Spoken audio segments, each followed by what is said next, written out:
L'œuvre ne commence pas par une simple présentation, mais par une incantation, une des ouvertures les plus célèbres et des plus lourdes de sens de toute la littérature. Appelez-moi Ismaël. Ces trois mots ne sont pas un simple substitut à un nom. Ils sont une déclaration d'identité prophétique et maudite. Dans la Bible, Ismaël est le fils d'Abraham, rejeté, banni dans le désert, un exilé éternel. Notre narrateur s'approprie ce nom, se présentant d'emblée comme un paria, un homme à la marge, habité par un profond sentiment de déréliction.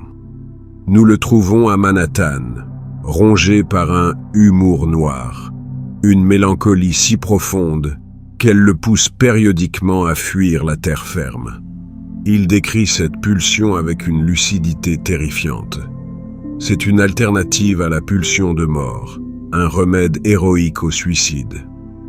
C'est ma manière à moi de chasser le spleen et de régulariser la circulation, dit-il, évoquant les pistolets et les poignards qui hantent l'esprit des hommes dans leur novembre humide. Prendre la mer est pour lui un acte philosophique et existentiel, une manière de se confronter à l'élément primordial, de se purger par l'épreuve physique et spirituelle. Il choisit le métier le plus radical, le plus dangereux, le plus en prise directe avec le chaos, la chasse à la baleine. Son pèlerinage commence à New Bedford, avant même d'embarquer. La ville est dépeinte comme une capitale baleinière, imprégnée d'une odeur d'huile et de mort. La nuit tombe, et il erre à la recherche d'un gîte.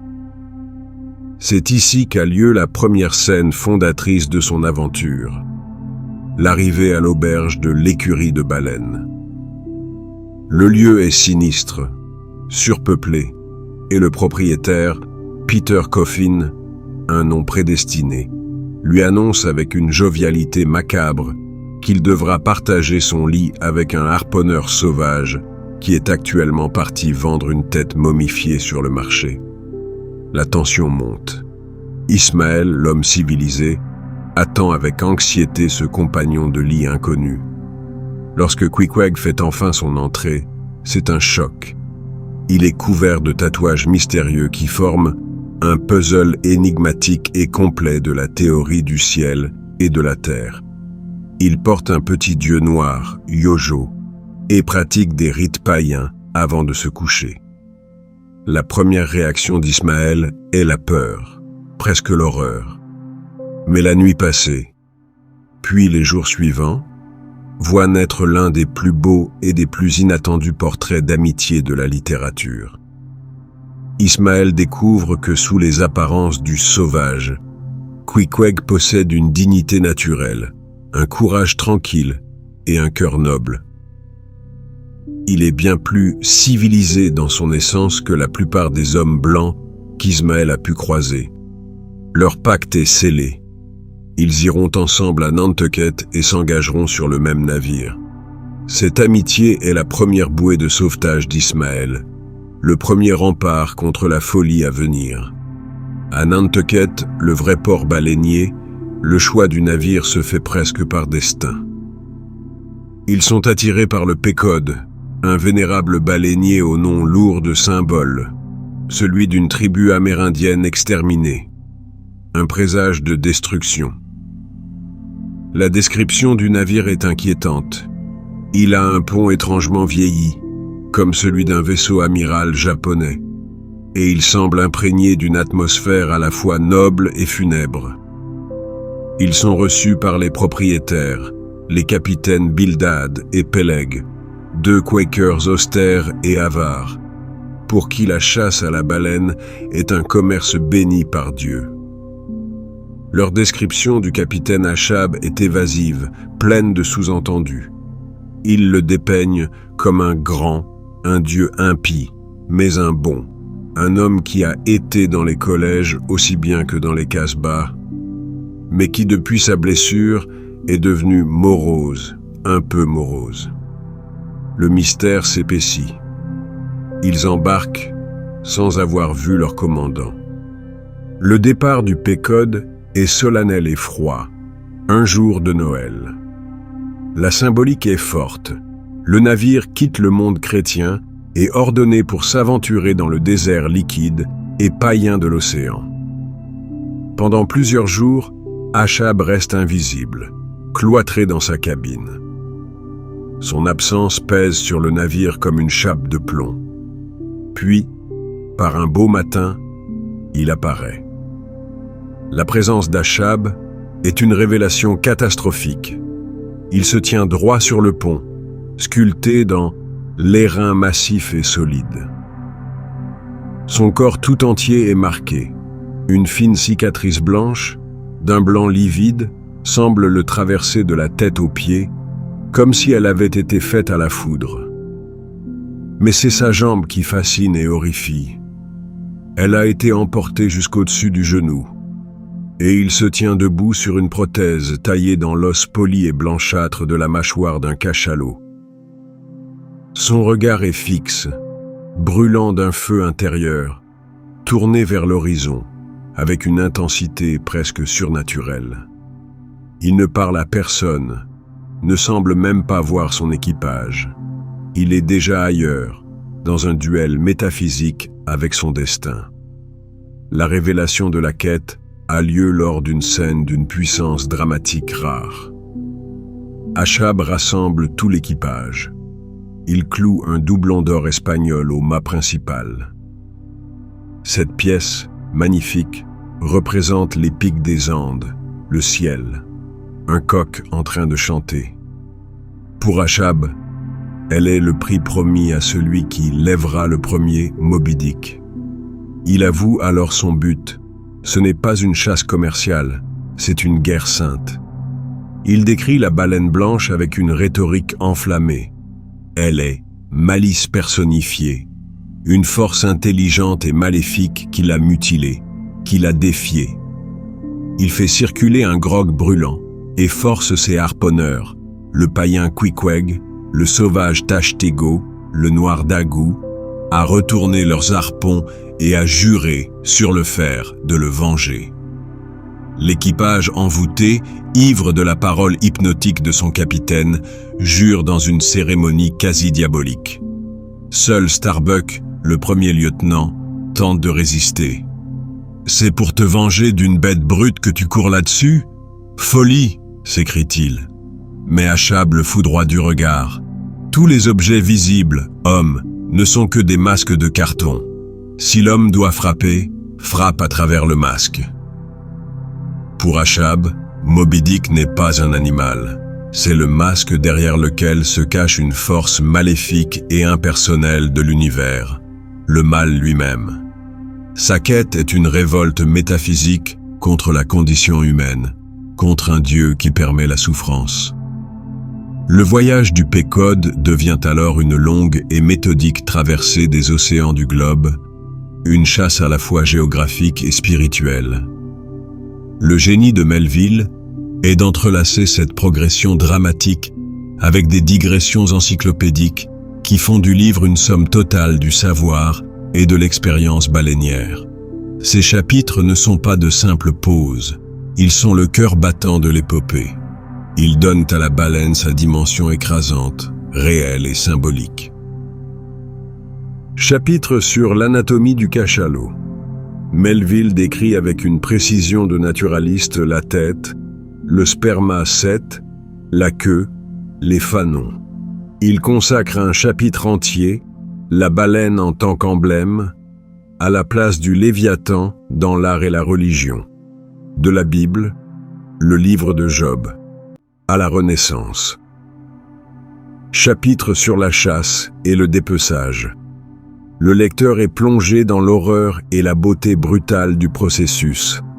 La poursuite en baleinière est décrite comme une danse mortelle. Le lancer du harpon n'est pas un acte de chasse, mais un duel chevaleresque.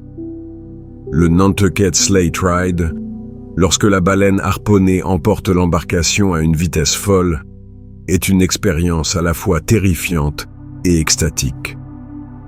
Le dépeçage du géant, le cutting in, transforme le pont du Pequod en une scène d'apocalypse.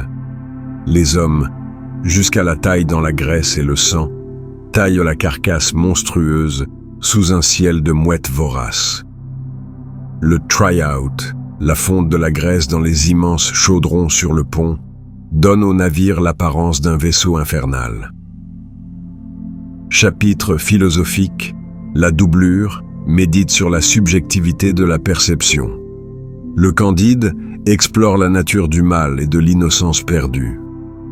Au fil de sa traversée, le Pequod croise d'autres navires. Chaque gamme est une petite pièce de théâtre qui éclaire la folie d'Achab par contraste. Le Gonnet, l'Albatros, un navire fantomatique dont le capitaine, brandissant un tam-tam, tente de communiquer avec Achab, mais celui-ci lui crie « As-tu vu la baleine blanche ?» Et sur une réponse négative, rompt le dialogue, laissant l'autre navire dans un silence de mort. Le Town Ho. Son histoire, racontée en secret, est une allégorie de la révolte et de la justice. Elle met en scène un marin, Steelkilt, qui se rebelle contre un maître cruel, et où Moby Dick apparaît comme un instrument de vengeance divine, sauvant les justes et punissant le méchant. Cette histoire montre une autre facette de la baleine. Une force de justice immanente, contrairement à la vision purement maléfique d'Achab. Le Jéroboam, ce navire est ravagé par une épidémie. Son second, un illuminé nommé Gabriel, membre d'une secte, considère Moby Dick comme l'incarnation du Shaker-dieu. Il met en garde Achab, lui prédisant une mort certaine s'il poursuit sa quête. Achab méprise ses avertissements.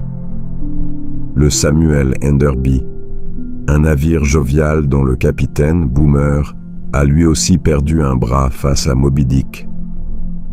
Mais sa réaction est à l'opposé de celle d'Achab. Il a tiré la leçon, il veut éviter la baleine. Cette rencontre montre qu'il est possible de survivre à Moby Dick sans sombrer dans la folie vengeresse. Le Rachel, c'est le point culminant tragique de ces rencontres. Son capitaine désespéré supplie Achab de l'aider à chercher son fils, perdu en mer dans une baleinière après une poursuite de Moby Dick. C'est le test ultime de l'humanité d'Achab. Face à la détresse d'un père, Achab reste de marbre. « Je ne m'arrêterai pas », dit-il. Ce refus est l'acte le plus monstrueux du capitaine.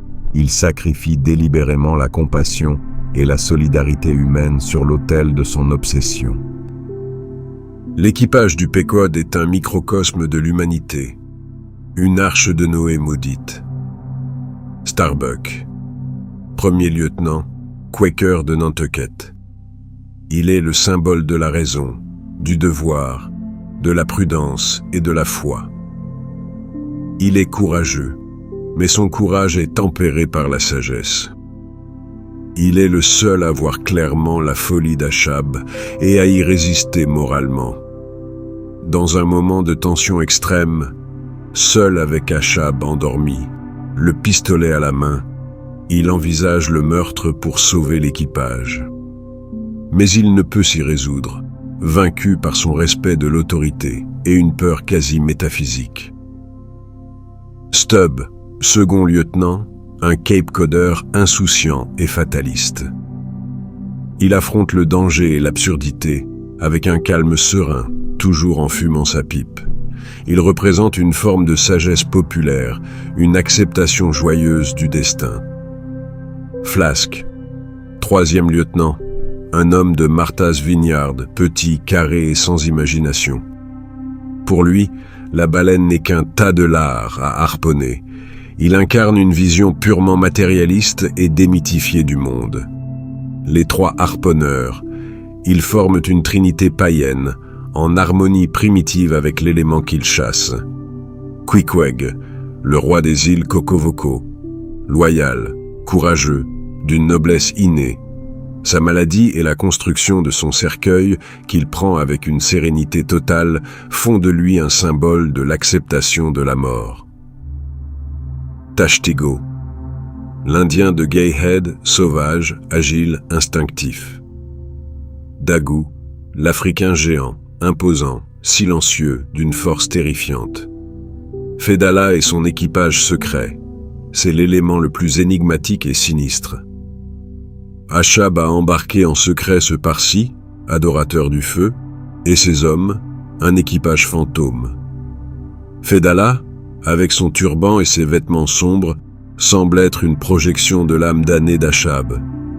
Il est un prophète du mal, faisant des prédictions ambiguës sur la mort du capitaine, qu'Achab ne verrait ni cercueil ni corbillard, mais qu'il devait précéder son capitaine en mourant, et que seule une corde fabriquée en Amérique pourrait le tuer. Ces prophéties créent un filet de destin dont Achab ne peut s'échapper. La tempête est un tournant. Alors que le navire est frappé par la foudre, les mâts crachent des colonnes de feu, le feu Saint-Elme. Pour Starbuck, c'est un signe de Dieu, un avertissement. Pour Achab, c'est un défi. Il saisit les chaînes des paratonnerres et se dresse face à la foudre, se déclarant le vrai fils du feu et défiant la divinité elle-même. C'est l'apogée de son hubris. La chasse finale, qui s'étale sur 3 jours, est l'un des sommets de la littérature mondiale. C'est un crescendo d'une puissance biblique. Premier jour. Moby Dick est aperçu. Il émerge des profondeurs d'une blancheur éblouissante et terrifiante. Il n'est pas seulement blanc. Il est la blancheur incarnée, symbole de l'innocence, de la pureté, mais aussi du vide, du néant et de la terreur métaphysique. Achab lance les baleinières. La baleine, d'un coup de sa queue monstrueuse, brise l'embarcation d'Achab. Deuxième jour, la lutte s'intensifie. Les harpons sont plantés, mais ils ne semblent pas affecter le Léviathan. Moby Dick fait preuve d'une intelligence stratégique. Il attaque délibérément la baleinière d'Achab, brise la prothèse du capitaine et sème la confusion. Le navire lui-même est menacé. Troisième jour, c'est le jour du jugement. La mer est d'huile, le temps est lourd. Moby Dick semble épuisé. Achab croit la victoire possible. Mais c'est un piège. La baleine, comprenant que la source du mal est le navire lui-même, tourne son dos blanc vers le Pécode et, dans une charge d'une puissance inouïe, percute la coque de bois. Le navire commence à sombrer. Dans un dernier geste de défi, Achab lance son harpon maudit. Le câble maudit se prend autour de son cou. Il est emporté par la baleine, étranglé, attaché à l'objet de sa haine. Le Pécode coule, entraînant dans son immense vortex l'équipage entier, les fous et les sages, les lâches et les braves, dans un tombeau marin qui se referme sur eux pour l'éternité. Et puis, le silence. L'océan immense et indifférent reprend sa place. Seul Ismaël survit. Éjecté du maelstrom, il flotte sur l'océan. Son salut est une ironie suprême, une des plus belles et des plus tragiques images de la littérature. Il est sauvé par un cercueil, celui que son ami Queequeg s'était fait construire et qui, n'ayant pas servi, avait été transformé en bouée de sauvetage par le charpentier du bord. Le cercueil, symbole de la mort, devient l'instrument du salut. L'amitié de Queequeg, même dans la mort, sauve Ismaël. Il est repêché, des jours plus tard, par le navire Rachel, qui errait encore à la recherche de ses enfants perdus et qui, dans son errance de deuil, ne retrouva qu'un autre orphelin. Le livre se clôt ainsi, non pas sur une morale, mais sur une image. Un cercueil flottant sur le vide infini de l'océan. Ismaël le conteur, le survivant, est condamné à porter le récit de cette folie, à être le témoin éternel de la défaite de l'homme face aux forces obscures qu'il a lui-même provoquées. Moby Dick est bien plus qu'une histoire de chasse à la baleine. C'est une méditation vertigineuse sur le mal, le destin, la révolte, l'amitié et la quête impossible de donner un sens à un univers qui, peut-être, n'en a pas.